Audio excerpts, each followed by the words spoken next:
The following is a presentation of iRacing.com Motorsports Simulations on LSRTV, the voice of sim racing.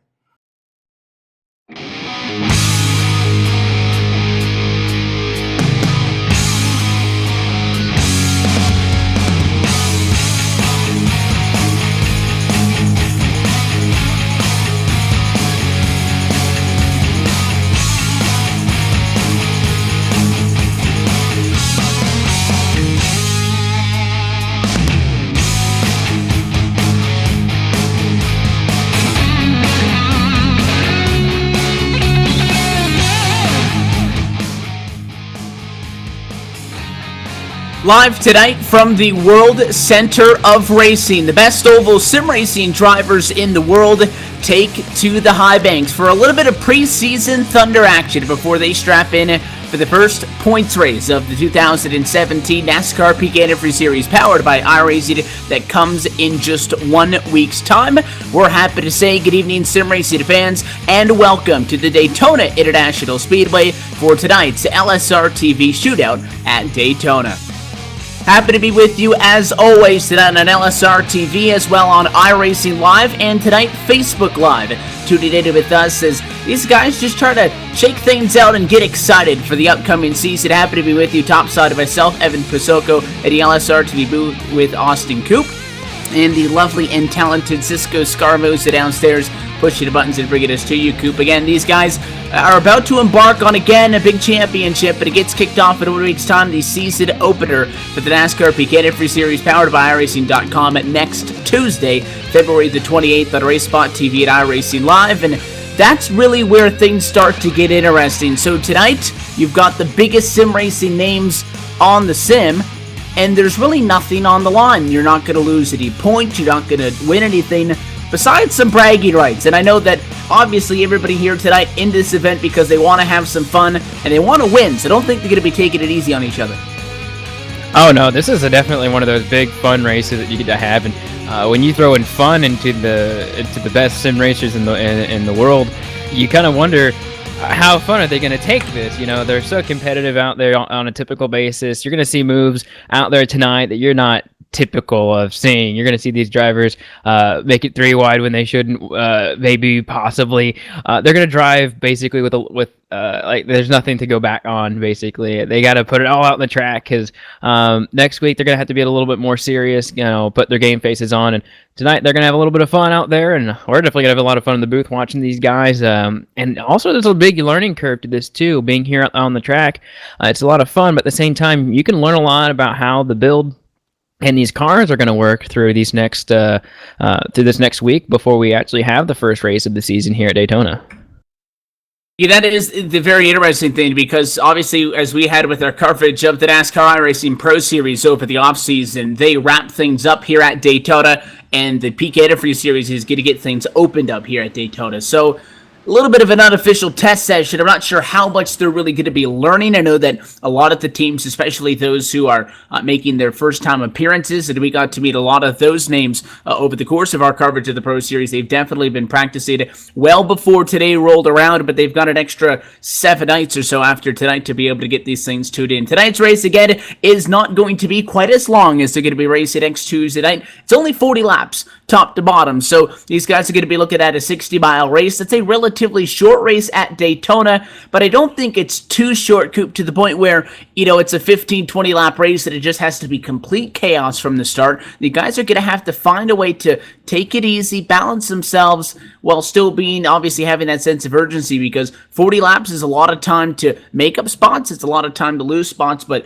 very quickly we'll be at 20 laps to go, 15 laps to go, and things really start to pick up right there.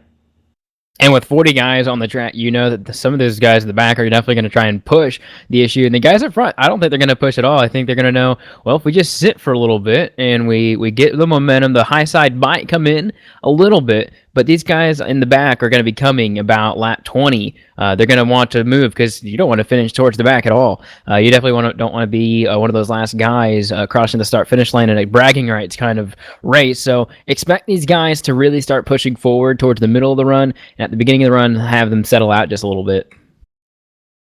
The drivers just wrapped up their 5-minute single-car qualifying session, and the grid is set for tonight's LSRTV Shootout at Daytona. With that being said, let's go trackside and take a look at tonight's LSRTV starting grid. As the cars begin to load out onto the pit lane, it is going to be the number 7 with a Mitchell Hunt starting from pole position tonight. His 46.661.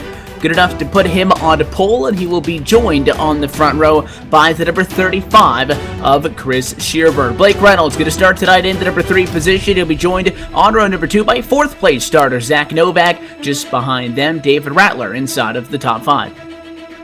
Derek Bordeaux in that 04 car. He'll start in that number 6 position. Corey Vincent, he's going to start in 7th. Dylan Duvall is going to start 8th. Nicholas Johnston starts 9th. Alan Bode will start 10th. 11th position tonight for Marcus Richardson, and Brian Schoenberg will start in 12th. The unlucky number 13 starting position tonight belongs to the 7 Ryan Lowe. Will Cooley will roll from 14th with Chris Overland P15. Jake Nichols starts 16th. Champion Ray Alfala will start 17th. Andrew Fiash III will start 18th with Ryan Luza. Well, he'll start 19th. Adam Gilliland, he'll start on the outside row of row 10 and 20th. A lot of big hitters in that group of 5. Continuing on through outside of the top 20. 21st tonight for the 22 of Brian Blackford, Christian Challoner. Going to be to his right-hand side starting 22nd. 23rd, 24th, and 25th in qualifying for Bobby Zelensky, Taylor Hurst, and Chandler Krizik. Justin Bolton will start that number 36 car in the 26th position. Jimmy Mullis starts 27th with Alex Bergeron. He's going to start right next to him in 28th. Kyle Putz starts 29th in the 31 car. And the number 9 car, Tyler Hill, he will start in 30th. 31st position tonight for Logan Clampett. 32nd for Brandon Schmidt. Michael J. Johnson in 33rd. Casey Tucker in 34th. And Trey Edson 35th. Rounding out the last few cars on this grid, 36 starts Byron Daly. Cody Bias, he'll start in the 37th position. Nick Ottinger is the first car to take a provisional, starts 38th with Matt Busa, Michael Connie, Brad Davies, and Lisa Pineda will end out that 42-car field. To look top to bottom at your LSRTV starting grid, the cars now roll off to quarters number 1 and 2. Let's talk about this Daytona International Speedway, where they will get this Big Antifreeze Series kicked off in 1 week's time from tonight. It is a racetrack that is no stranger to anybody on the service, and we have the iRacing Daytona 500 coming up this weekend, which I know a lot of people are excited to be racing in, and as well of the official series at Daytona, keeping everybody busy. This racetrack, though, is 58 years old since it opened back in 1959. It is 2.5 miles in length, with banking at 31 degrees steep and about 3 stories tall. That is really the main story here. Start-finish line dead on center in the tri-oval, as opposed to what it is like at Talladega. It is a 40-lap race at Daytona. It's very easy, Coop, to kind of want to overly break this down and dig too much into that. It's Daytona. These guys know how to race at the plate tracks. It's going to be a fun race. It's flat on the floor, gas pedal, and just get the car turning left and straight on the straightaways, and bumping those guys and finding friends out there who help you towards the end of the race. It's going to be an exciting one, a fun one for these guys before the actual season begins here. We're happy to have you with us for the unofficial start to this 2017 campaign right here on LSRTV at iRacing Live. The iRacing.com Ford Mustang GT pace car going to peel off to the left-hand side right there, leaving the field in the hands of Mitchell Hunt. American Ethanol Queen Flag flies underway for the LSRTV Shootout at Daytona. No problems for the 71 take it off. He'll lead the way down to quarter number 1 as they get him up through the gears for the first time already at 165 miles an hour as they start to snake through 1 and 2 for the first time. Yeah, Mitchell Hunt's already making sure he's trying to block both lines. But look at the 35 of Chris Shearburn. He's already on the outside, getting a huge run and a huge push for those guys behind him. The 66 of Blake Reynolds pushing the inside, and on the outside you got 15 of Zach Novak pushing the outside. So you got a lot of pushing, and look at the 35 already to the lead. Chris Shearburn clears the 71 of Mitchell Hunt. That 35 is going to rocket ship his way to the lead and possibly get a lap lead here. That's the objective in this kind of a race, is just to go out front, lead every single lap, and get the job done. And Shearburn, who you would typically think starting on the outside lane up at the front there, not in the best position on the first lap. You would think the safe spot would be to follow Mitchell Hunt. Hunt was only third, though, at the start, finished on it, and it was Shearburn who led the lap. That's going to leave Zach Novak in control of the outside lane. He's got the 42 of Dylan Duvall, the 21 of Alan Bowes. They're going to try to get something working top side of it. There goes Hunt, bottom to top, as he looks to steal the momentum down the back straightaway.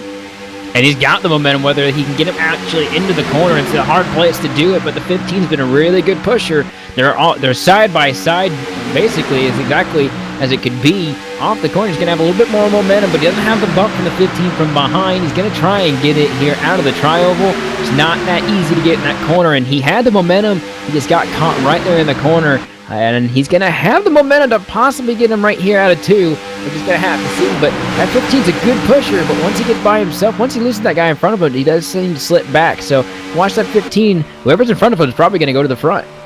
You saw it on that onboard shot the last time when we came down the Daytona super stretch, just how big of a run that 71 had. But the issue was, when you get to the banking, you go up those 3 stories of banking, the outside just can't maintain that run. You really got to line it up coming off of the corner, preferably down the backstretch between corners 2 and 3. You could try it on the front straightaway. Staying hooked up, though, in the tri-oval can get pretty dicey at times, and that's really your best opportunity to try to do something. 71's still there, but hasn't really mounted a formidable charge. Third the last time by. Shearburn all the way. He's led all 3 laps so far. Taking a look top to bottom, though, all 41 drivers taking a green flag in this one, on track and really a part of the lead pack. Only 2.4 seconds top to bottom. Pretty tight at the moment. Yeah, and look at that top 12, it looks like. Still side by side. You don't typically see that early on in these runs, but we still have about 5 drivers from the outside, led by that 71 of Mitchell Hunt. And then he does slide down between them and the number 09 of David Rattler. That was a pretty risky move. So it basically took that Ford's nose off there in the corner. So, and look, going back up to the top, it seems like these drivers are trying to get as much momentum base as possible, which makes sense. Because the more momentum you have, of course, you're going to possibly be able to pass these guys on the outside. And seeing new faces on the outside of that number, number 66 of Blake Reynolds in that purple car. He's on the outside and try to make it work, but it's not quite there. And then, of course, you got Derek Bordeaux. He started in 6th all the way up to 2nd already, pushing that 35 of Chris Shearburn. He's been on point since lap 1. So this standstill up front kind of remains. We'll see if Reynolds is going to be able to do anything with it. That's what the majority of the night's really going to be, I think, is that guy second in line on the inside has a critical role. And, you know, I think it's the best position you can be in. Take a look at the 04 of Bordeaux. See if he gets clear, he'll go to the outside. But Hunt did it. We saw Reynolds do it. And typically, going to the outside kind of catch it on to that momentum that those guys have, while at the same time, taking away yourself out of the equation forces that lead car on the inside to really lose a lot of speed. It tends to be, at least historically, a surefire move to at least be able to get something going. So far, though, that 35 has looked pretty comfortable down on that double yellow lawn. Taking a look throughout the field so far to this point in the race, you get double file and kind of clogs up the racetrack pretty quickly. You look a little bit further back. Guys like the 21 of Alan Bowes, the 7 of Ryan Lowe, the 2 of Ray Alfala, those guys, a couple of cars back on the outside of the racetrack. The guys on the inside of them, the 25, the 01, the 55, a Schoenberg, as well as Richardson and a couple of other guys down there, can't really go anywhere when they're too wide. And that's why I was kind of talking about that 40 laps is long, but not long at the same time. On the outside wall, a huge crash right there in turns 1 and 2. That is going to take out almost the entire middle of the field. All started in the center of the corner, and I think the 90 lost the engine, and that was Nicholas Johnson. Push it on the inside of the racetrack. He was tucked up behind the 10 in front of him, Corey Vincent, and really hadn't got an opportunity to talk about the engine temps only at lap number 7. As you take a look at the LSRTV replay, might get a better look at it, and you saw it when we were right on board, that puff of smoke out of the 90. Johnson loses the engine, and at that point, even though he was on the inside, really no chance to get out of the way, and he gets sideways, spins up the racetrack, he goes up, takes out the 2, and at that point, the racetrack was just completely blocked, and up until that point, things were really good, Coop, and not necessarily blowing an engine is a freak accident. Again, you would like to think that you'd have some sort of a heads up and, you know, the engine could have easily just let go without any notice, but something like that took a very calm situation and had things really get crazy all in the blink of an eye. Yeah, if it was anywhere else on the track except for the corners, it wouldn't have been a big deal. The number 90 wouldn't have been able to go onto the double yellow line and let everyone go by. However, he was in the corner. He had nowhere to go, and the driver behind him just ran right into him. And then I think the best way we could explain this wreck is it was basically a roadblock for everyone behind him. I think I counted about 12.5 cars were involved in that. That was a massive amount of cars involved.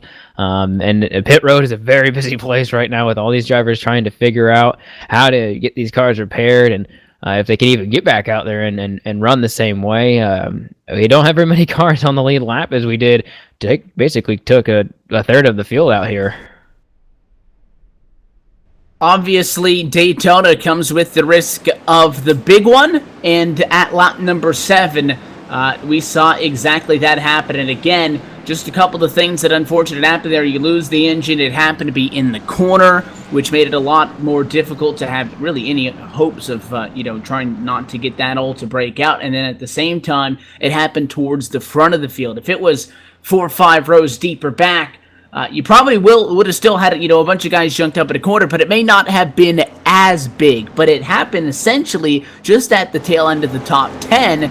And I'd say 98% of the guys involved in that accident had no chance of getting around it. The good news for those guys who did get torn up, at least for the drivers who were able to drive those cars back to the pit lane and get down for service, is that it looks like a lot of them are going to have an opportunity to get those cars fixed back up. But the extensive damage, I don't think, is going to allow them, if they can even get back out on track, to be competitive. Anybody who's been in the service knows that you can probably get the cars repaired as much as they can between now and the time that we go green, but the car will not act the same. You can only repair it so much in the pits, and even when you do get all the repairs done, it's quite possible that if you've taken a knock to the engine or hit the body a little bit, it's just not going to be able to drive as fast because of the resistance between either the engine or the body of the car. So I bet just about everybody involved in that, unless they just barely nicked somebody or barely touched somebody, they're basically going to be trying to fight for anything but first place or anything as much as possible, really. I think we're seeing about the top 27 cars are the ones that are not involved. So if we do a little bit of subtraction here, it's about 13 cars were involved in that crash that are actually not on the racetrack right now, or at least a lap down. But yeah, Evan, just to explain more what you're saying is those guys can definitely get it repaired, but it's gonna be really hard for them to be competitive out there with as damaged as those cars are. Taking a look at some of the names that involved in that one, Ray Fallon involved in that, obviously coming into this season as the defending champion. Michael Conti, the 2014 series champion, who was way back in 40th position, had a good car in practice, P6. Did not take a time in Q, started 40th. That's a strategy that guys like to implement at tracks like this. However, I think that a couple guys would have been a little bit more weary about that Q just because of how short the race was. If we're talking about a 100 or so lap race, starting at the back, I don't think is that much of a concern. But Conti's 8th now.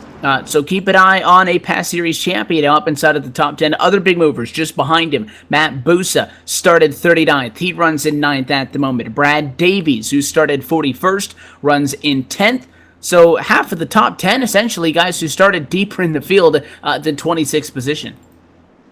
Yeah, if you basically think of the field as a sandwich, the top and the bottom of the bread and the middle's the meat. Well, the meat's gone, and you just have the bread left, and it's all mixed together now. We have people all over the place from top to bottom. Like you said, Cody Baez, Bolton, Conti, they're all in this top group now, and they started well behind the top 20.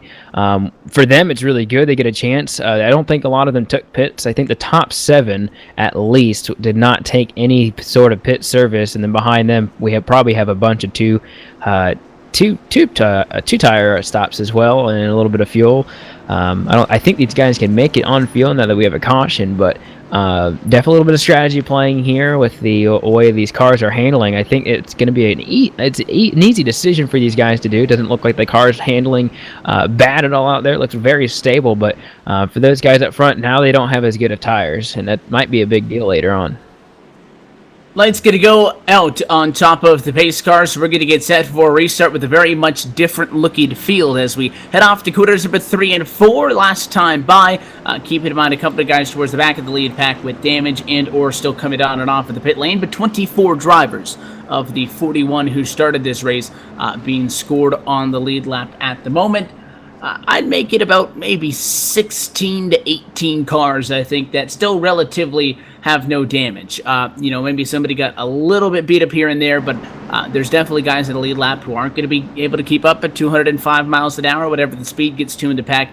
There's still plenty of cars. Everybody basically, maybe 10 guys in front of the accident, 10 guys way to the back were able to get around it, and does create an interesting dynamic. We'll see what these guys are going to be able to do with it. You took a look top to bottom at the standings. Just want to remind you where everybody's going to be for this restart. It's going to be Chris Shearburn in control of the field with Derek Bordeaux alongside on the front row. Blake Reynolds, David Rattler back on row number 2. Corey Vincent and Cody Bias on row 3. Justin Bolton, Michael Conti back on row 4. And Matt Busa along with Brad Davies making up row number 5. Those are the drivers inside of the top 10 for this restart, and it was interesting because Shearburn took the race lead on the drop of the first American Ethanol green flag via starting on the outside of the front row. Let's see if he can hang on to it this time for the control position, or if Derek Bordeaux now can give him a run for his money, really, from that top spot of the racetrack as the pace car dives off and away. Green flag flies. We're back underway.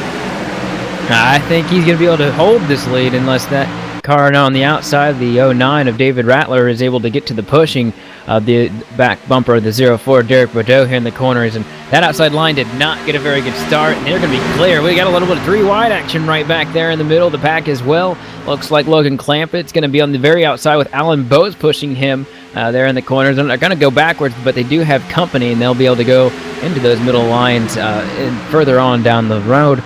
Or down the race. But these guys on the outside, they just did not get a good start. I guess you could say sleeping, but I think that inside line just got a really great start. Still a little bit of 3 wide back in the pack. Now it's just Logan Clampett who's on that third lane by himself. The number 44 was 11th. When we came by to take the green flag and get this race back away, that third lane cost him 6 spots. He was 17th. That time by, he'll slide all the way down to the inside of the racetrack, get on the bottom. Meanwhile, back up at the foot of the field, only 3 drivers on the top, now make it 2, as Michael Conti dives to the bottom, gets in line behind Busa. The 04 is on the outside, that's Bordeaux, and the 09 Rattler on the outside in that 09 machine. Other than that, it looks like about a 4 to 5 car breakaway of the inside line off in 3 and 4.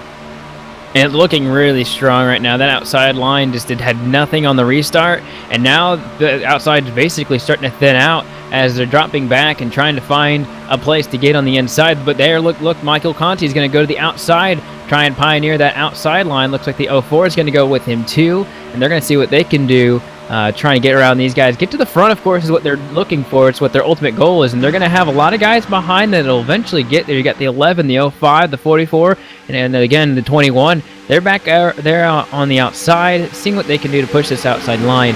It's not working yet, but with a few more laps, it might come to fruition.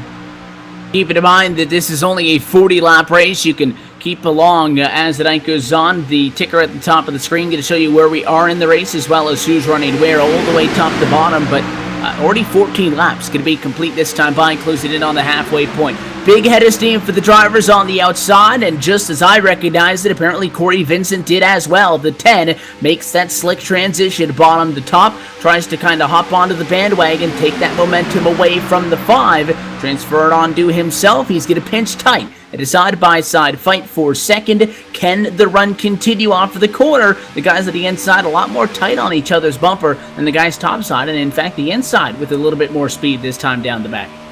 I'll tell you what Corey Vincent just did is not something that is easy to do, to judge it that well and to get that big of a push from the guy behind you. And then the guy behind him, Michael Conti, also had to make a good judgment of hitting that bumper straight on to give him the most speed he could possibly get. They're straight up with them right now. They're not losing that much time. They're losing a little bit. If they got a couple more drivers behind them, they'd be able to really start getting on that leader of Chris Shearburn. But that was a well-executed maneuver by that number 10 car that you don't see even in this series. That's a really really challenging move to just be able to block. But that outside line now is definitely petering out, and they're going to need some help, or they're going to have to fall back in line. And I think that the guys at the inside, again, at least from up top here, looks like they're being really aggressive. And, if the guys at the inside are pushing, and I mean all the way around, and it appears that they're almost doing that to this point. Again, you expect the guys at the inside to leave a lot of space. Look at the 66 and the 27, and then the 36 and the 34. I mean, they are right on each other. If they're being that aggressive, the outside really can't do much, especially with the outside, for the most part, has had a lesser number of cars tonight. We'll go 3 wide again. This time it's Michael Conti way up northbound on the racetrack. Not going to work out for him, though. Vincent, the 04 machine in the middle of the racetrack of Bordeaux, and now it looks like that 71's actually going to leave a lane open for the 5 to drop down in. They all decide to go to the middle lane. Here comes Blake Reynolds again, though. Coop tried this earlier on in the race. Goes bottom to top. Just comes up about a half a car length shy of getting clear that time, off into quarter number 3. We'll see if he's got anything off of 4 as they come side by side for the race lead. Looks like he might lead this lap. Yeah, this is going to be the first lead change since the very beginning of the race. They'll get that lap. But I think something that's the reason why this is happening is because of how close they were on the bottom side. You mentioned it, how they were so close. They were bumper to bumper on the inside line, and we saw one blown motor already today, and with them being as close as they were, I was really surprised. The temperatures and the conditions for this race is definitely one that's going to produce that kind of strategy for these guys. But I'm noticing that 66 is going to, oh wow, look at the 35 or the 34 Matt Busa just chopping the nose off the 35 of Chris Shearburn. The 66 basically could have taken the lead all for himself, but did allow Matt Busa to come with him. Busa's got to remember that, I think, later on in the race, because he did not have to do that. He could have left him there on the outside line, and Busa's definitely going to push him even more. The outside line doesn't have anyone quite there yet. Corey Vincent's on the outside. We got a car almost in the wall in turn 1. Looks like everybody going to be able to keep it 2 by 2. The 05 is the driver falling back. It looks like Nick Ottinger lost a lot of speed in the quarter. He went all the way up top, just like he maybe grazed the fence. He does have damage out of both the inside and the outside of that car, so maybe he got some damage from it. The question that we have to be asking ourselves as we watch this battle for the race lead is, how loyal is Matt Busa going to be? Because again, Blake Reynolds got the race lead by running in the position that Matt Busa is in now, leaving the guy in front of him out to dry, and then going. So he was courteous enough to let the 34 come with him. The 34 isn't going to say, though, well, he let me get second place, so I'm not going to challenge him for the race lead. The question is, does the 34 stay with him until it's go for broke at the end? Or is Matt Busa thinking now he goes topside, so not very loyal as he jumps up in front of the bumper of Corey Vincent. They're going to make a charge down to quarter number 3. It'll be tight if the 34 can get clear. He wants just to. Can't get it that time. And now the 66 will battle back up. Oh, wow. I was not expecting that earlier. I was thinking it was going to be halfway, so maybe that 34 would go to the outside and try that. He's going to get the lead this time by. He's going to get it across the stripe, so another lead change. That's their third one today. I did not think he's going to make that move, but he does have the momentum, and if he can pull that car with him on the outside, he's going to take it for himself. He's going down to the bottom, and now, looky here, the 66 now has to push him on the lead. And you're starting to see that third lane really start to take a presence inside of the top 10. That 71 machine now, and Mitchell Hunt up on the outside of the racetrack. And again, noted when we talked about our track facts about this Daytona International Speedway, the differences between this place and Talladega. And one of them that we really didn't note is how wide the racetracks are. Talladega, you can get a third lane going. You can do it here at Daytona. There's absolutely the space.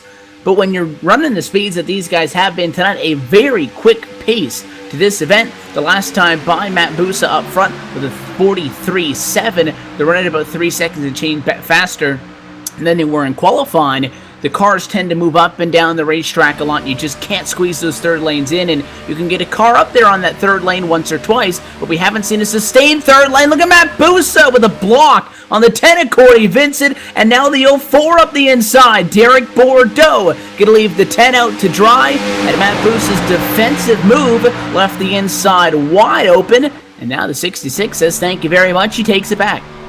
You could never predicted that as the leader with that bottom side being so pushy. When you leave that, the driver behind you then gets a rush of a push behind him because he's got no one to push anymore. And so that can happen, or it can it sometimes does or doesn't, based on how close that driver behind is actually being pushed. And obviously, of course, that 66 was having a full bumper full of that 35 as well. I'm watching that 35 though of Chris Shearburn. I'm watching him go below the double yellow line. Of course, you can't pass under there, but I am noticing that he's going to do it. Look at the 34 though on hold here. Looks like the 34 is going to go get the lead here from the 66. Outside line is starting to prevail though. 04 is leading that charge. That's Derek Bordeaux, and he's got Michael Connie pushing him there, and it's going to be a little bit of a drag race to the start-finish line this time by. It's going to be very close. Lap 24 in the books now, and close fight for this lead right now. Things have definitely got a lot more interested in these last 5 laps. Again, basically all the way throughout this lead pack, we're double file, and it makes it very difficult for those guys just outside of the top 10 to be able to get spots. And we noted on the restart that there were guys who started way back in the field. Matt Busa was one of the names we noted who started 39th. Michael Conti was another one who started 40th. They've been able to work their way up from inside the top 10, but it is difficult to make up spots from 15th or so when they're too wide all the way through in front of you. And that's why you see these guys trying to go to that third lane to get something to go. And this time by Derek Bordeaux with a push by the 5 of Michael Conti, going to be your leader at lap number 24. So a lot of guys getting close right there, just the quarter panel, keeping him from being able to slot down to the inside. You can lead a lap. You can get in front of him on the outside. I guess that's really all you need to do, Coop. You don't have to clear somebody to win the race come lap number 40, but they would definitely like to be able to get down control of the inside, and it seems like tonight, with except those 2 exceptions really only, it's been extremely difficult to do so. Yeah, and start looking at that outside line, and the inside line looks like it's going to get a little bit of a 2-car breakaway. But as I say that, look at the 66. These two have been up front all this time, last 5 laps. They've been really fighting for this lead, and it looks like the 66 is really wanting to get this one back. I think it's going to be a fight between these two for quite a while, and I don't know if the 14 drivers behind these guys are too happy about it, considering that they're only 6/10 within each other. The top 16, I mean, you blink your eye, and that's how close these guys are to each other, going about 207 miles an hour down the back straightaway. But these two just won't quit. Look at the 35. He's back up to the top, trying to make it work as well. But the 34 is going to prevail again. Look at the 27 of Cody Bias. Started 37th all the way up to 5th. He's trying to get that bottom line going, and I don't think we've talked about him all day. 35 is Shearburn, who just made his move from the inside to the outside once again, abandoning that bridesmaid position of second in line on the inside of the racetrack. He went up to lead the outside, got a good push by the 66, but the 27 came roaring up, and Cody Bias made sure that he was not going to get around Matt Booster. The 27 has been doing an exceptional job on the draft on the inside of the racetrack. He has gone 37th to second, again, one of those big movers, as we have noted. Very shortly, though, this thing's going to come down to the crunch time. Going to be 27 laps complete, this time by a 40, and when you start to get down to the end, interestingly enough, these guys are going to get a lot more territorial. They're not going to make a move with 7 laps to go, because they might think that may be their one and only shot to win the race. They might save it to lap number 3. So we might have a point where we get to a standstill for a couple of laps as everybody waits to see who's going to make the first move. That's right around the corner. Going to be 12 to go only this time by. You hit it exactly where. We got a car blowing up on the outside line. That's a 66. His motor finally went. And that's going to be the end of the road for him. And everything you just said, just throw it out the window. It's nothing anymore. Now they're so spread out. It looks like we're going to get about a little bit of a top 10 split between the 5 and the 22. The 04 is on the outside, and now it's everything's scrambled. And now find your friends where you got them and try and push and push and push. You only got about 10 laps to go, and a couple laps, and you got to make sure you find somebody to help you on the outside if you want to get this win. And what something like that tends to do is to give us some separation. That's not going to last long, but we lucked out on that one where that engine went on the back straightaway, as opposed to where we saw the first one to go in the Cetera 1 and 2, which led to that huge wreck at just lap number 7. And things were really interesting down the backstretch there. We had guys diving to the apron of the racetrack, and everybody didn't want to lift because they thought that that might have been an opportunity to get a spot here or there. Going to be 11 laps to go now, this time by Busa, still in control, challenged on the outside by Chris Sherbird. Sherbird working with the 11 of Brad Davies, and the 35 might just have it that time by the start-finish line. That would have been a heck of a finish. 4 1,000ths in favor of the 35 on the outside. Couple of other names just a little bit further back that we haven't talked all that much about. The 22 of Brian Blackford. The 71 of Mitchell Hunt is back there. He's been up in a third lane a couple of times tonight. But a Zach Novak, a Brandon Schmidt. These guys now right on the doorstep around P10. Yeah, this group has definitely bottled back up again. I didn't know if this was actually going to happen with that little hiccup on the back straightaway a few laps ago, but that fight for the lead is not going anywhere. That 35 and 34 are driving the heck out of these cars. That 35 of Sherburne is really, he could have cleared the inside line a lap ago, actually, here coming into turn 1, and I believe he's going to try and get that 11 car to come with him. That's Brad Davies. And I think maybe at this point he should have definitely gone to the bottom, because now he's going to be 2 positions behind. The 27 car might go up the track and get the 35. Not right now, but definitely have to think about that. Maybe a lap ago that 35 should have went up the track, or down the track, blocked, and had that 34 push him. It's been interesting to see 2 engines go in just the opening 30 laps of this race. We're down inside, and there goes another one with the 11 Brad Davies from second in line on the outside. His engine gonna go, and once again, everybody lucks out. He's on the outside. He gets up against the fence, and he will slowly wither away. But interesting, now a third one has gone at a relatively short race, Coop, and you know, maybe kind of inadvertently pointed to it earlier on, but I was talking about just how tight these guys are up on each other. The suck up to the bumper seems to be amazing tonight, and these guys appear to be trying to figure out where that line is, and you give them an inch and they're taking a mile, and the engines just can't take it tonight. I think in the last 10 laps, you're going to see that the oil temperature rise, and you're just not going to start to care about it. You know it's there, you know it's blinking, but at some point you just have to say, well, if I lift, I'm going to lose. If I push this guy in front of me till my engine blows, he might have a chance, and I'm behind these guys anyways. There's only a few contenders really for the win at this point, unless this outside can really start rolling.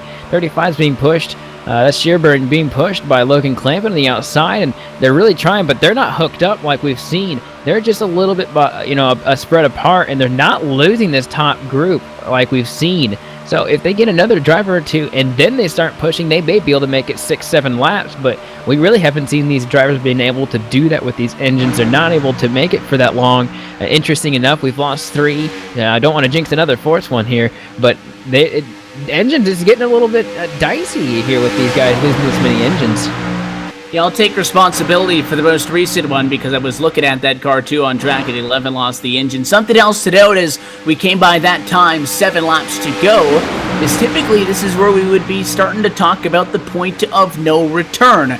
We are inside of 5 laps to go. If a caution comes out, this race is going to end under yellow. One of the beautiful things about a bunch of guys just getting together and having fun, so they can tweak that just a little bit, and if the opportunity presents itself, these guys are willing to make one attempt at a green-white-checker finish if the race would otherwise be scheduled to finish under the caution flag. Here's to hoping that we don't have to go through that scenario, but it is an option in case something happens in these closing laps. 6 to go this time by, and it seems like the 34 and the 35 kind of have a monopoly on the front row. They've been up there leading those lanes for quite some time now, and I'm starting to think the guys on those second lanes are going to start to get a little bit impatient. Look at the 44, Logan Clampett all over the back of the 35. Yeah, they're going to have to do something if they want the win for themselves, because, I mean, you're going to be able to get the win in the 35. Almost went down to the bottom line. Clear, got him. Have it clear. Now he has it clear. He waited a little bit, and maybe that was for the good to keep that 34 in check and keep the 44 a little bit up there as well to maybe keep that 34 back. But you look at the 34 already trying to go up the track to try and pass again. Chris Sherburne back to the lead. Hasn't been like that for a while. Have a little bit of lap traffic. Should be going up to the top side. But do note that. And those will go 3 wide here with 2 lap cars here coming shortly. But it's a win or nothing here for these guys. Either you win or you don't. And no one's going to remember if you finish second in a fun race like this. So lap car's actually going to be at the bottom of the track. We don't see this too terribly often. 34! But that 34 was goes tight. to the top. This is going to shake some things up as well. but these lap cars are going down to the very bottom, letting them have the actual track. Yeah, caught him at a bad time just off of the exit of the corner. The 39 was trying to get to the apron, and Busa moved up the track to get around that car on the inside, and he was moving up with Shearburn, and when you make upward movement on the guy's bumper, you get a little bit sideways. That 34 slid off of the corner. Thankful to have that Toyota still pointed forwards, now with 36 laps completed. So Logan Clampett gave that big shove to the 35 as Shearburn put him to the race lead. He is now the leader of the outside line. Does Busa, though, jump back up top? That opening is there if he decides to. There it is. About it off the corner. He does. Side by side for the race lead. Coming to 3 laps to go, and Bias going to go top side as well. That 27's been waiting this entire time, I think, to wait for an opportunity to get the win for himself. He's been behind the 35 and realizes, I think, that you cannot do it on the bottom when you're the second car. Look at that 34. Go all the way down to the bottom and cut that nose off of the 35. Look at the 44. Clampett go down to the bottom. The 27's out to dry. Not what he had planned, and he has no one to help him at this moment. Oh, there they go, the 27. Bias around in front of the field, and big junk off to corner number 1. Caution flag is out at lap number 38. In that scenario that we noted that isn't normally available to us, we're going to see it in action. These guys are going to do a green-white checker. First, let's take a look back at that incident that happened just as we took 3 laps to go. Yeah, looks like Logan Clampett went down and just barely touched that rear bumper and the right rear. We typically talk about the left rear that gets these guys in trouble, but on a straightaway when you're trying to get in line, it definitely was the other side and just turned him around. That was the 35, and the 27 had no clue what was going to happen, and then from then on, it was just the wreck fest for these guys that had nowhere to go when the track was blocked. Once again, here coming to turn 1. The 7, the 35, the 3, the 22, the 34 as well involved in that one. And a lot of guys junked up, the 42, the 28, and a couple of guys just are able to sneak on by. Many others not quite as fortunate, but you know, we went a very long time after that opening incident, really, and again, that one was caused very much by misfortunes, by somebody from inside of the top 10 losing the engine in the middle of the pack, and especially towards the front of the field, and that's where everything went kind of crazy.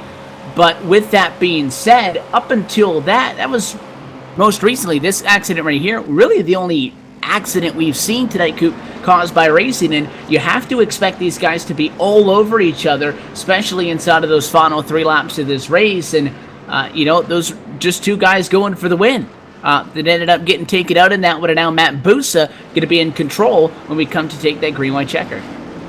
And to put the green-white checkered in perspective, they are going to take the iRacing checkered flag, and then a 1 lap, they're just going to count it themselves. We'll probably get a 1 to go here from one of the race directors, and then they'll take their green flag, and then their green, and then their white, and then, of course, their checkered. So we'll all have to, I think we'll try and get a graphic up on the screen of what's going on, but we'll tell you how it goes on the screen. But I do believe Logan Clampett, of the 2 drivers that were actually involved, he caused the wreck, and he's actually still up front. I think only the top 7 really are drivers that are still in this. Yeah, I mean, it's going to be a very short field, but I think with this many of cars, we have just enough to have quite the showing, a lot of gameplay with these few amount of cars. Yeah, so right now it's lap number 40. The white flag is technically out in the sim. But again, as we noted at the top of the show, this is strictly for bragging rights. There is, you know, nothing on the line except a little bit of, you know, something to help you guys out. So basically what's going on is that this time by, we will take the iRacing checkered flag, and the race would then be done. Lights will go off on top of the pace car, and the pace car will come back around, and when these guys would normally park it in the pit stalls, the pace car is going to pull down as well. So that is when these guys will go back green. So the race would officially get back underway after lap number 41. And then it would be laps 42 and 43, although it won't show up on the top of the screen. That will make up the green-white checker. So should be the 1 to go this time by. Let's talk about the guys who are still on track. Matt Busa, as we noted, going to be the race leader. Logan Clampett going to be in the number 2 spot. Justin Bolton in 3rd. David Rattler in 4th. Zach Novak inside of the top 5. And then you got Mitchell Hunt, apologies. Mitchell Hunt, he's in 6th place. You got Dylan Duvall in 7th. Casey Tucker, he's in 8th. And you got Ryan Love. And I do believe Michael Johnson, Ryan Lowe is in 9th. And then Michael Johnson appears to be in that 10th spot. He's pretty junked up, but I think he's still going to give this one a try. Anybody else who was actually in the top, outside of the top 10, or even I think maybe Ryan Lowe had a little bit of damage on that car. Everybody who's still out there, they're going to try and give it everything they got. At the top 10 spot, top 11 are the only ones on the lead lap. Everyone else is junked and gone home, already hit the trailer. So there's a little dash here with 10 cars on the lead lap, but I think it couldn't really be pictured better in my opinion. So they have gotten doubled up. We're going to take the green flag the next time by for the green-white checker. You see them doubled up, and something that we've been talking about a lot tonight, despite how much action we've seen on the front couple of rows, is just how crowded the track has been. A lot of close calls. Guys side by side, and at many times 3 wide, 2-3 rows deep apiece. There is a substantially less number of cars left on the lead lap for this. It's going to be a 10-car battle for the win, Coop. That's compared to the 41 drivers who started this race. There's going to be a lot of space up there for these guys to work with. Curious how that'll kind of play into it. Different from kind of the complexion of this race we've seen so far.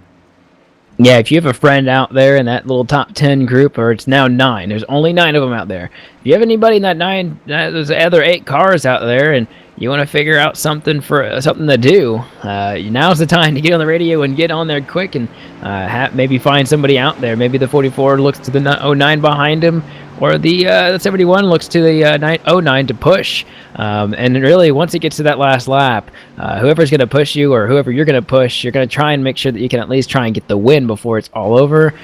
This is going to be a little bit interesting here for us. How about a green-white checker in the LSRTV shootout at Daytona? The pace car going to duck off and away. The field in the hands of Matt Busa. American Ethanol. Green flag flies 2 more times from Daytona. Oh, they're wrecking behind already in the tri-oval. Looks like, I think the 42 jumped off the in start, the grass. But looks like Matt Busa is still up front here. The guy behind him, it looks like that in 36 of Justin Bolton did get around Logan Clampett on the inside. Now it's who's going to make it here to the start-finish line first, and then one more time around, it looks like we'll have 2 laps to figure this out. As they go down the back straightaway, single cars here thus far, but we got a little bit of grouping up going behind them. Question is, who's going to make the move first? Kind of makes you think back to the old school 2-car tandem style, as the top 4 are single file. Who's going to work with who? Does the 36 go with the 44? Does the 44 go with the 09? Everybody keeping an eye on the rear view mirror. White flag in the air this time by just 2.5 miles from Daytona left to go. These top 3 might actually be able to pull away, but looks like Logan Clampett will try and peek inside on the outside, get a little bit of show the bumper there, maybe say that he can try something, but it doesn't look like he's got to be able to. He's got to have someone behind him, though. The 36 has got to pull out to the outside and get Logan to do that. I think that number 44 is going to decide who's going to win here coming out of turn 3 and 4 here.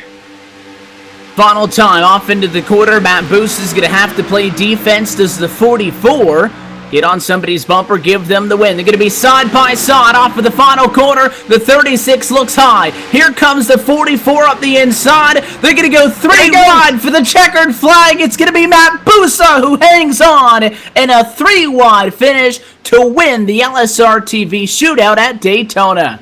And Logan Clampett got second. I don't think Matt Busa saw Clampett coming there on the inside. He thought he only had to block the 36. He did effectively, pushed him to the outside, made him run the longer line, but Logan Clampett almost spoiled that one for him. Yeah, they went up to the top, and the 36 was going up and going up and going up, and Matt Busa was following him, and the inside was left wide open for Logan Clampett, and I thought that they were going to make a little bit of contact coming to the start-finish line there, and what a finish. Matt Busa, the one who ends up hanging on to this one when it's all said and done. In a wild finish. And again, Logan Clampett was right there at the start-finish line. I think he might end up having to settle for a 3rd place finish. Again, we'll have to go to the photo finish camera to get the results on that one, and I think that he was actually able to snag away P2 from him. So, Busa, Clampett, Bolton, 3 wide at the start-finish line. what a finish. They made their money's worth. I'll tell you what, of those 10 cars, and after the accident on the restart, Coupe, there was really 8 drivers left on the racetrack, 7 drivers. 3 of them were side by side for the race win.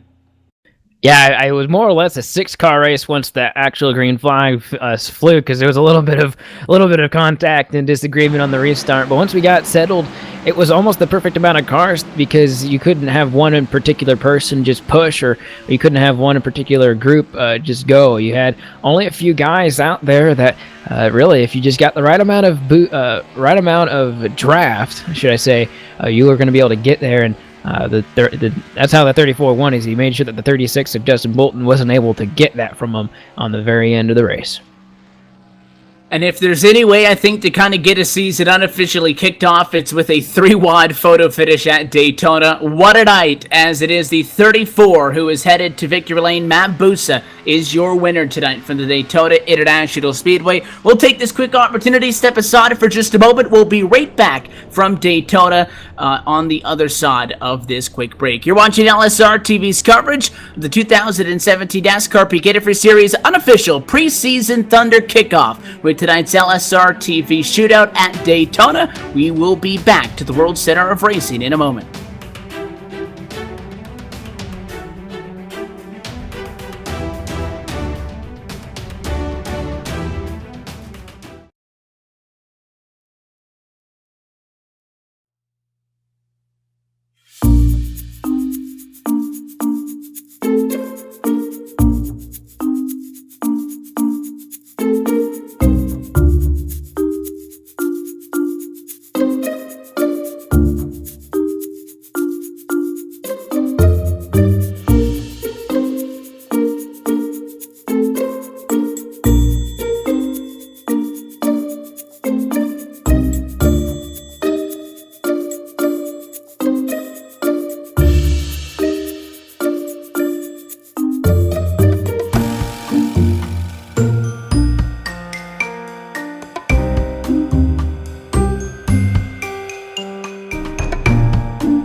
Welcome back live to the Daytona International Speedway following a spectacular 3-wide photo finish to close out this LSRTV Shootout at Daytona. Happy that you're sticking around with us. Matt Busa is your winner after that thrilling result. And again, the benefit that we had in tonight's race, Cooper, these guys, again, this event put on by the drivers, they do a lot of this kind of stuff. I know that in the past they've also kind of put forth by themselves a little bit of an all-star race towards the mid-season point, and got to be a part of that one season ago. The advantage is that, caution comes out with 3 laps to go. We didn't really have to pace to finish this race, and I think that obviously it paid off with that spectacular 3-wide result.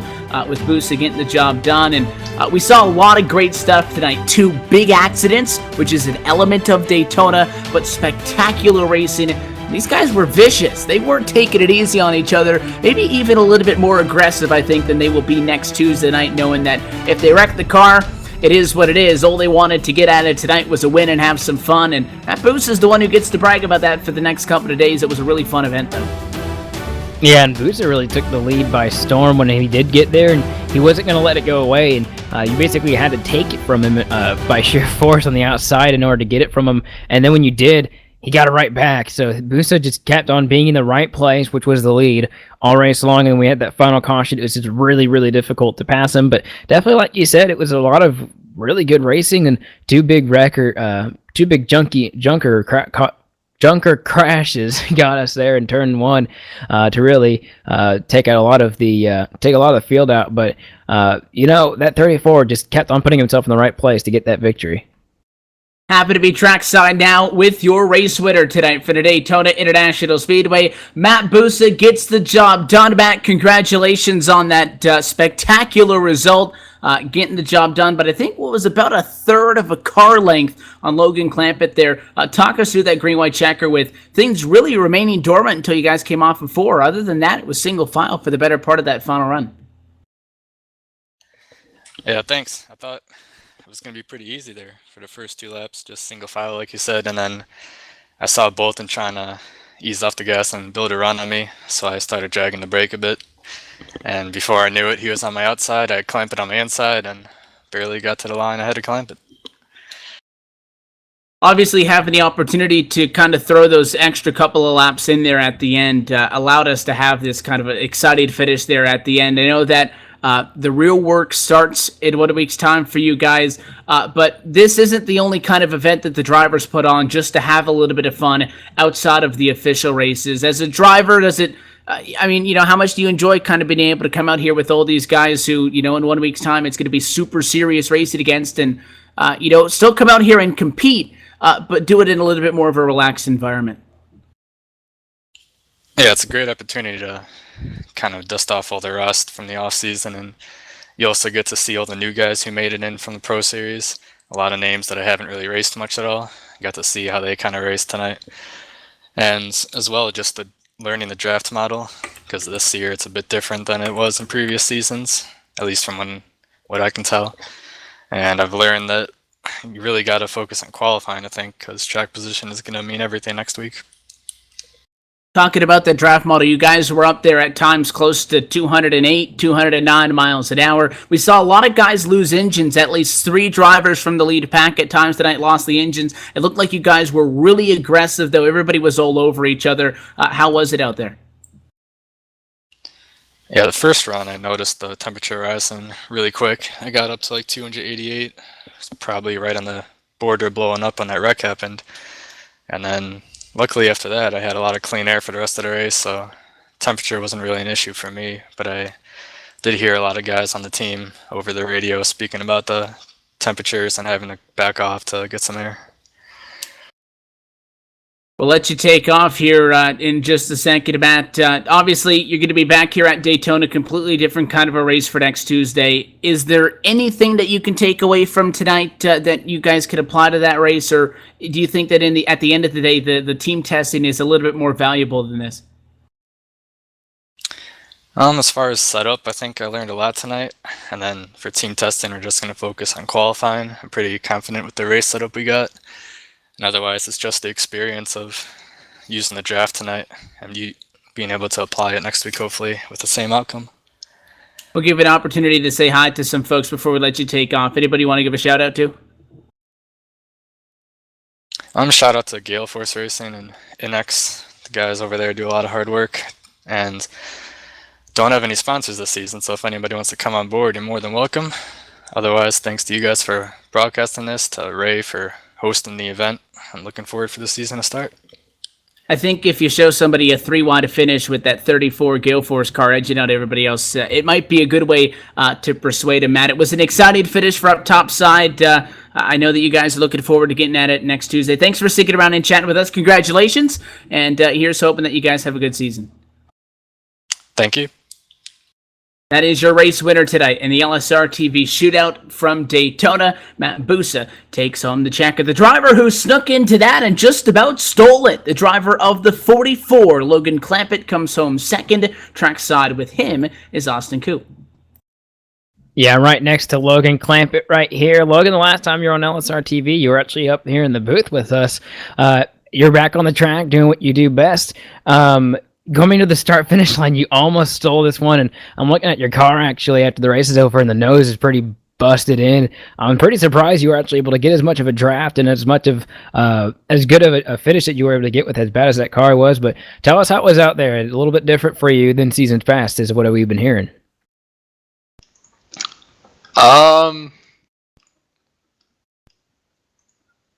Yeah, I don't know what you really said there, since all those three are spam poking me. Could you repeat that, please?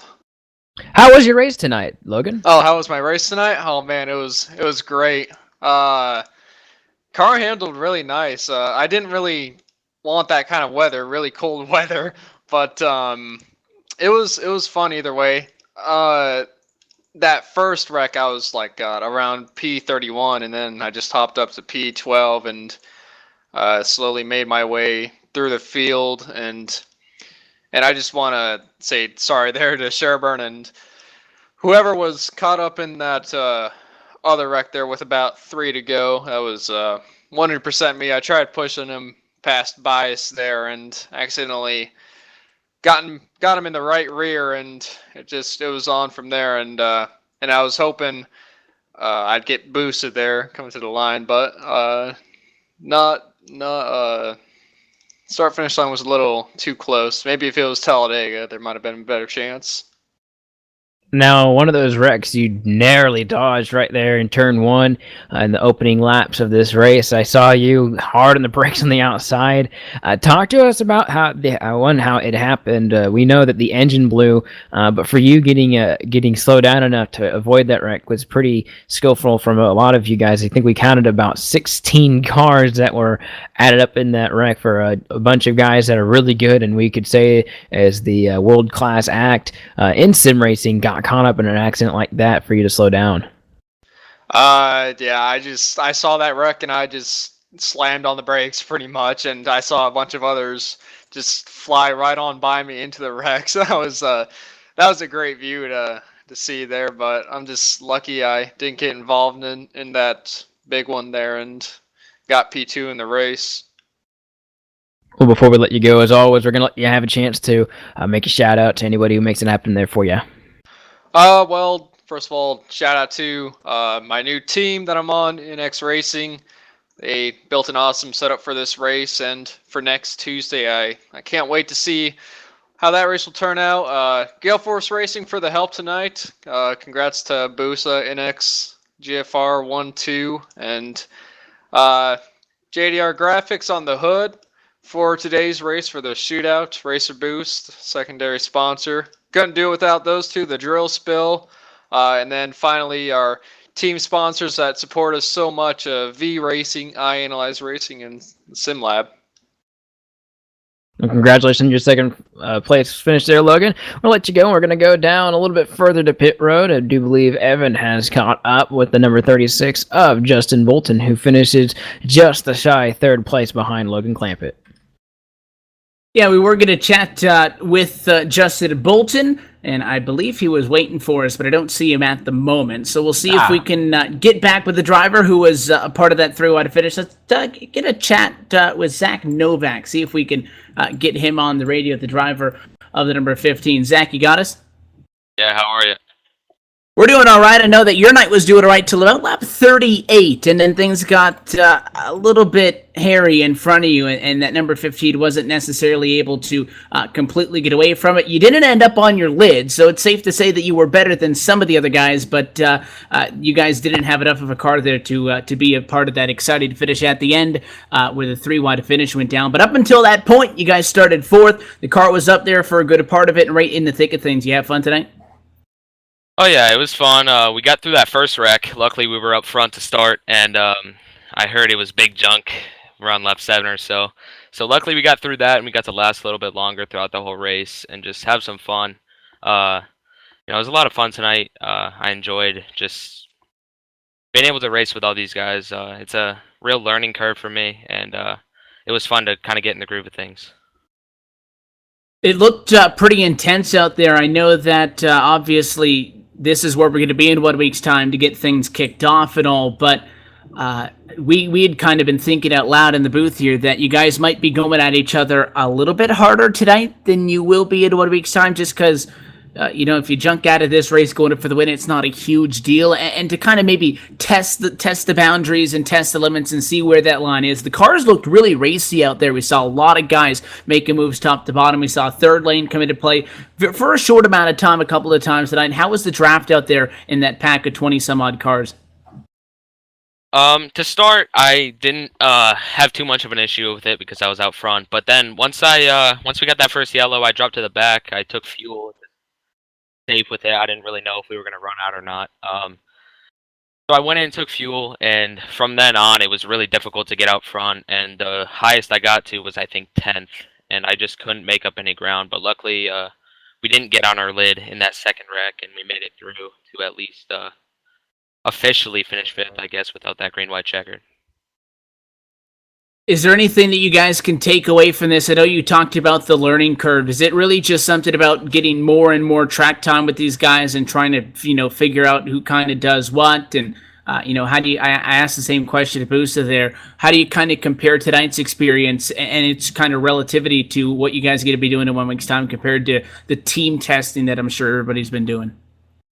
Well, like you said, it's everybody's kind of going harder with each other, just because it's not necessarily the real thing. So when it gets next week, I think everybody will be a little bit easier with pinching and all that, but it's still going to be difficult, and it's still something that new drivers like me have to adapt to. And I think tonight, it really showed the limits that you can go to with pinching and pushing and all that type of stuff. So it was really new. It was different for me, at least.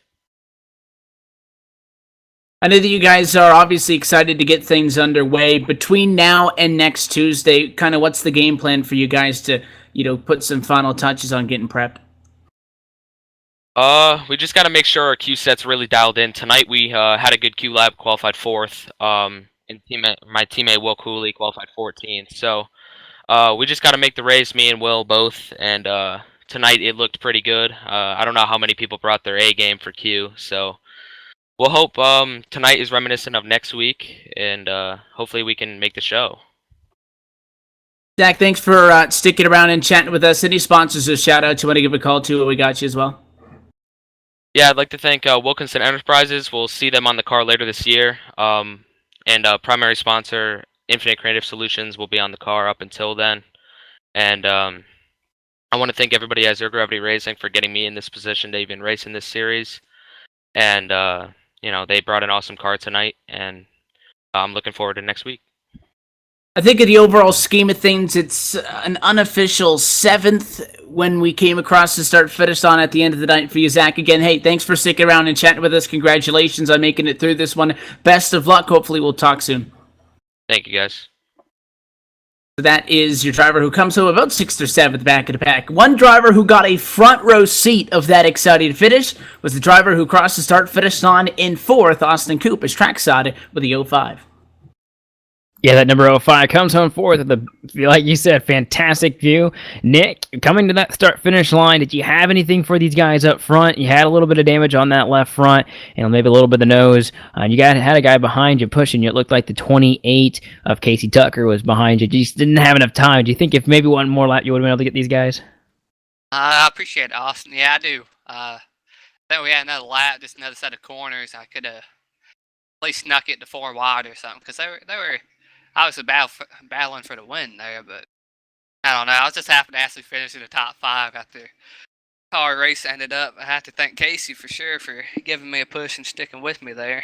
I tried Kyle Bushing it a little bit on the final restart for the Green-white-checkered, but had to at least try to keep without changing lanes, and got some good spots out of it. But yeah, I have to thank Casey for sure for giving me the push, and gotta thank Logan and definitely Matt Busa. Congrats to them on their finish ahead of us. Yeah, we noticed a couple things on that restart that looked a little abnormal. Would not have happened in the actual show next week, but you can try those kind of things in a race like this. It's a little fun for you guys to, take the dust off the steering wheel and put the helmet on ready to go for next season. Kind of puts you in the mindset as well. And going into this season, where you guys put yourself at, and how does this race really help you guys maybe figure something out for next year or next week, I should say? Yeah, it definitely does. Even with it being a fun race for us tonight, we still learned a lot. I mean, we started in the back, and majority of us trying to work together. It's real hard to maneuver through the pack if you're back there, and it's hard just to maneuver to get ahead of one car.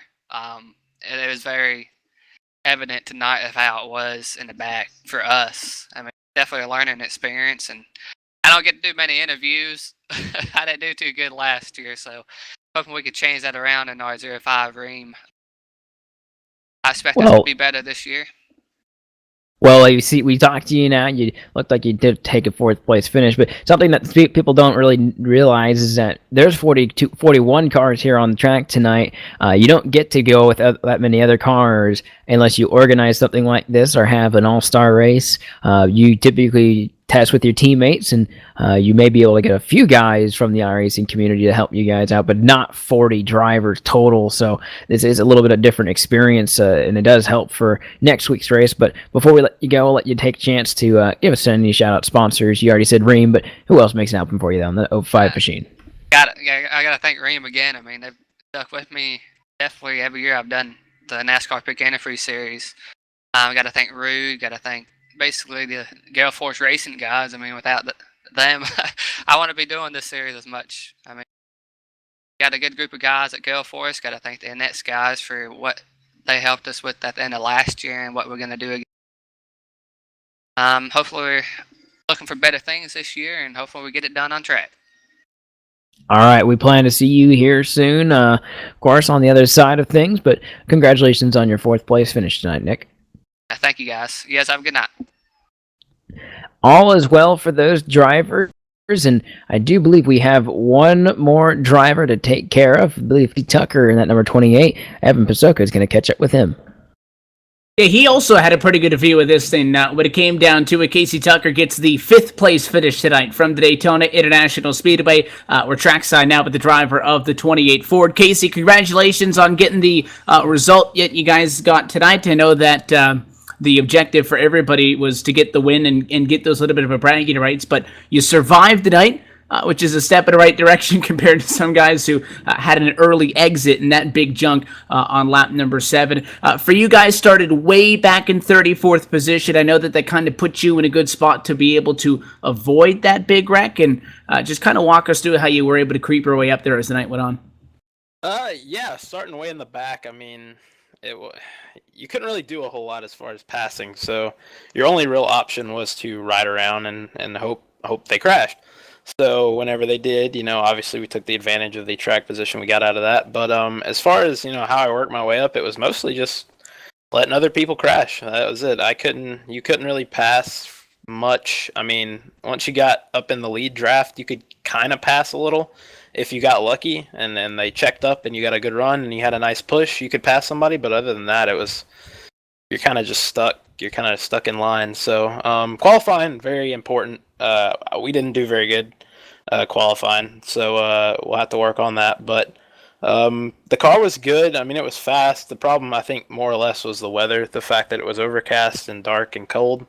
That, I would say, would probably be the biggest factor as to why,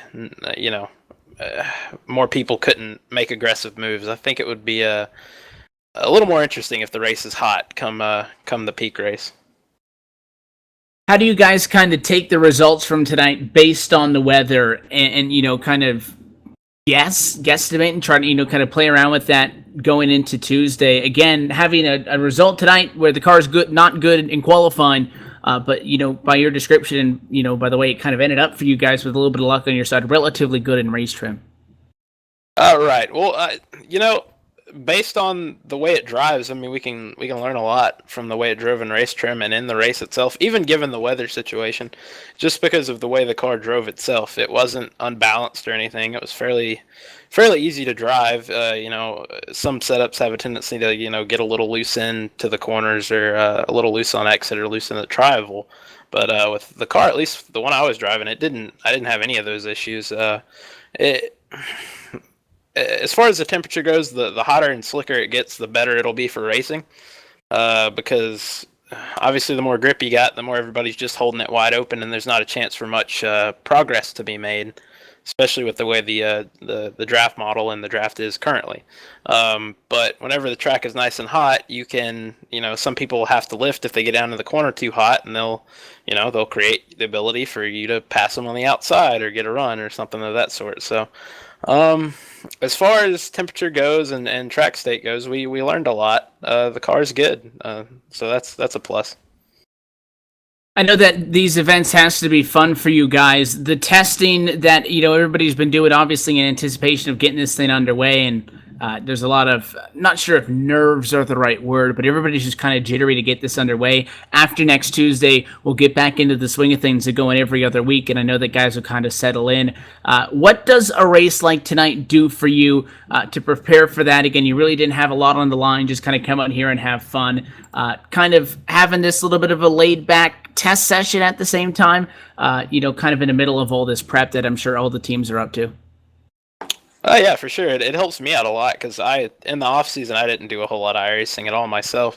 I may have run like 2 or 3 races total in the off season officially, and I didn't really run any hosted either. So it helps me a lot just to come out here and get used to racing with the guys, especially the new guys. You get to race with them a little, and see how they react to what you do.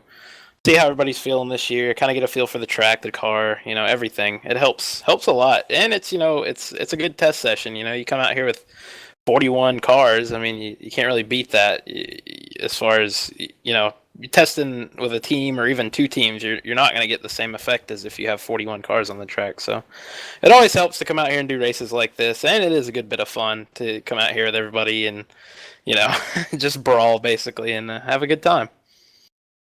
It doesn't hurt that you guys were able to get a relatively good result out of it at the end of the night. And I know that tonight was exciting. A 3-wide photo finish is setting the bar, but I know Tuesday, regardless of what happens, when it's all said and done, is going to be fun, because I know that everybody is excited to just get this season back underway. We'll let you take off, Casey, before we do, as always, the sponsors, the shout-outs, and all those good folks who makes it happen for you. Yeah, definitely the guys at NX Racing. They or INX, I probably said that wrong. They helped us out a lot. Gale Force obviously helps us out. Infinite Creative Solutions has been doing my paints for the past couple of years, and they do a good job. And that's about it, really. I don't have much else help on the car. If anybody wants to come on board, you're welcome to help us out. I could use all the help I could get, so appreciate it. And thank you guys, obviously, for broadcasting, and everybody who's still watching out there. Thank you guys for watching. That is your 5th place finisher tonight from Daytona, Casey Tucker. Casey, thank to you for sticking around and chatting with us again. Best of luck, and hopefully you guys have a good 2017 and we end up talking a lot.